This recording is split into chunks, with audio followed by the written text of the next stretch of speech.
जाने माने अखबार के संपादक रहे हरिवंश नारायण सिंह को बेशक नीतीश कुमार ने 2018 में राज्यसभा भेजा था।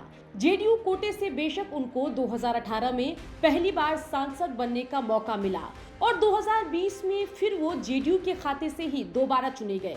आगे चलकर राज्यसभा के उपसभापति भी बने, लेकिन नीतीश कुमार से हरिवंश ने लगता है नए संसद भवन के उद्घाटन समारोह में जाकर दुश्मनी मोल ली।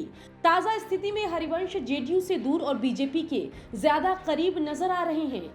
इसीलिए हमने देखा कि जेडीयू प्रवक्ता नीरज कुमार ने पिछले दिनों तीखा हमला हरिवंश नारायण पर बोला, जिसके बाद आज बीजेपी की प्रदेश स्तर की टॉप लीडरशिप हरिवंश के बचाव में उतर आई। अरे नीतीश बाबू के पार्टी में लोकतंत्र कहाँ है? वहाँ तो राजतंत्र है और राजतंत्र में एक राजा और सब गुलाम है। तो कोई गुलामी की जंजीरों को तोड़ता है उसका तो स्वागत होना चाहिए।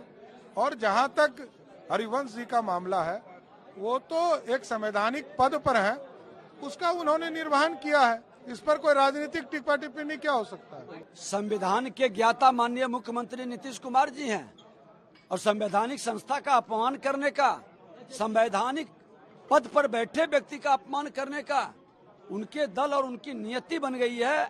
स्पष्ट करनी चाहिए कि राज्यसभा के उपसभापति हैं, संवैधानिक पद पर हैं, उनका अपमान करने का, उस पर कमेंट करने का किसको अधिकार है? वो किसी दल से बंधे नहीं है, वो दल से ऊपर हैं। इस तरह की बयानबाजी कतई उचित नहीं है। ताजा सियासी स्थिति में हम देख रहे हैं कि जेडीयू जहां हरिवंश पर हमलावर है, वहीं बीजेपी जेडीयू सांसद और राज्यसभा में उपसभापति के समर्थन में कसीदे गढ़ रही है। लेकिन इन सब के बीच एआईएमआईएम के प्रदेश अध्यक्ष और एकमात्र विधायक का मानना है कि जेडीयू बीजेपी में मैच फिक्स है। ये उनका अपना पारिवारिक मामला है। पार्टी कब उनके साथ बीजेपी के साथ जाएंगे, कब नहीं जाएंगे, खुद नीतीश जी कब कब बीजेपी से बाहर रहते हैं, कब बीजेपी में चले जाएंगे, उनके पार्टी के मुखिया का भी तो कोई ठिकाना नहीं है। मुमकिन है कि अंदर से कुछ लोगों को इशारा हो कि कुछ लोग भी रास्ता बनाए रखो, दुश्मनी भी करते रहें और दोस्ती का रास्ता भी रखें, मुमकिन है साजिश का हिस्सा हो।